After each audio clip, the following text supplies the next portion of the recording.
Good afternoon and welcome back to Tea, Roast, Bed and Breakfast, where I'm cooking for you today on behalf of Café de Chat Noir. Today I'm going to be making for you something very, very English. I'm going to be making cheese scones. They're absolutely gorgeous and they're a savoury version of our regular scones, and I will be serving them with sliced cheddar cheese and butter. So the ingredients for today are 500 grams of strong white flour, or plain white flour if you don't have the strong white flour. I have 5 teaspoons of baking soda. I have 80 grams of butter. I have 250 mils of full fat milk. I have 2 eggs, which will be lightly beaten, and a good teaspoon of English mustard. To go into the scones, I have half of my parmesan, which is 75 grams. And then to top them, then when they're made, is to glaze them with 1 beaten egg plus another 75 grams of Parmesan cheese, which will be used just to kind of dust the tops of them. But you'll see as I'm going along. So these are ingredients, and we're going to get on with cooking them straight away. So as we put our cheese scones together, we can start off with the 500 grams of hard flour. So it's like bread flour, but you can just use plain flour if you like. Into there, we're going to add the 80 grams of softened butter.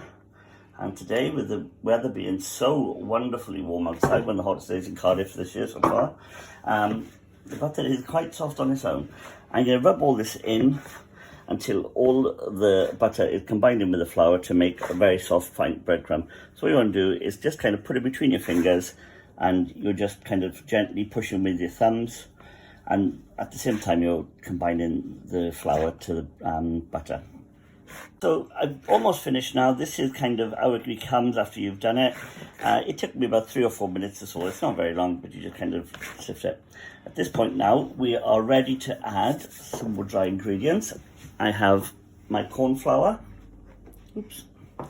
and at this point as well, I'm also going to add half of my grated cheese. So that's from 150 grams, so 75 grams of the grated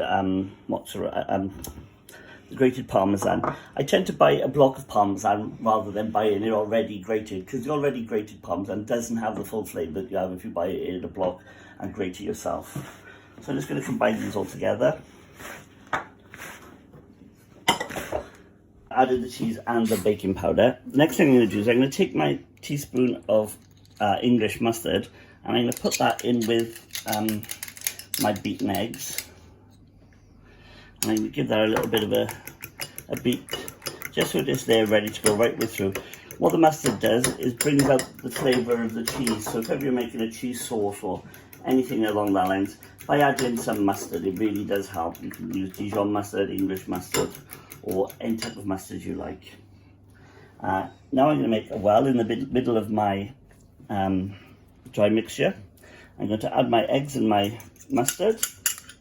Okay, that's all in there. And I'm also going to add half of my milk. There you go. I'm going to start bringing this together to get everything all mixed in. So here we go, it's coming in. When you kind of get to this point, you're ready then to add in your last part of the milk. So we're going to pop that in there. Now I'm going to bring all this mixture together, and I'll come back to you when it's all ready to be turned out. My mixture is all come together now. As you can see, it's a very, very moist mixture, but it's meant to be like this, so it's fine. You can add more flour as we go along. So onto a dusted worktop, like this. Give it a good old dust in. Okay, we're going to pour out the mixture.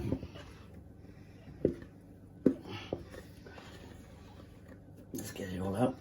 It's all lovely. Don't want to waste any of that mixture.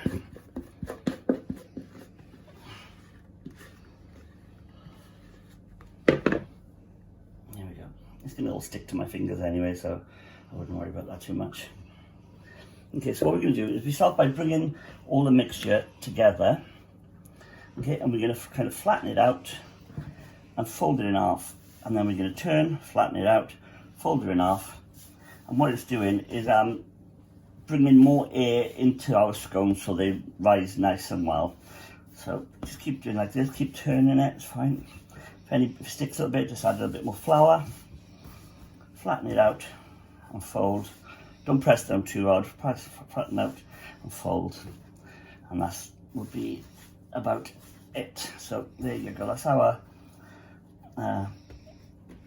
dough. Next thing I'm going to do is roll that out. So with my rolling pin, slightly dusted, I'm going to roll this out to about 1.5 inches. You don't want it to be too thin, but you don't want it to be too thick either. So there you go. Okay, that's about 1.5 inches, I think.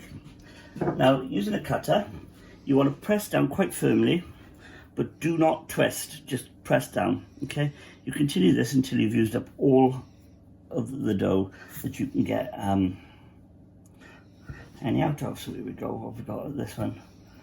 So we got 6 out of this one. So what I'm going to do now is I'm going to take these and I'm going to place them onto a baking sheet. So what I've done is taken a baking sheet, I've added a little bit of butter and added on some baking parchment.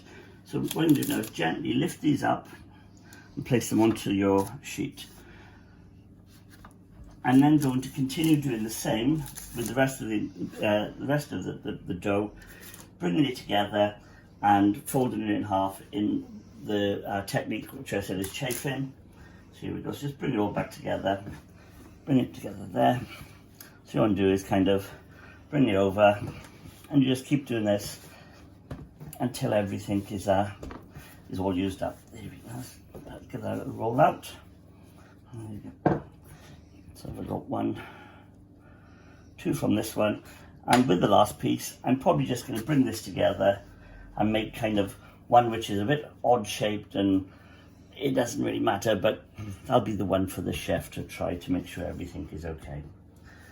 Next I'm going to use my egg wash.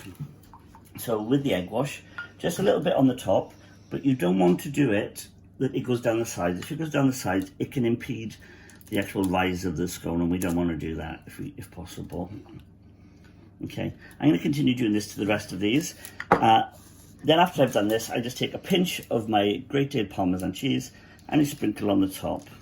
And you do this to each of the scones until you've got them all ready.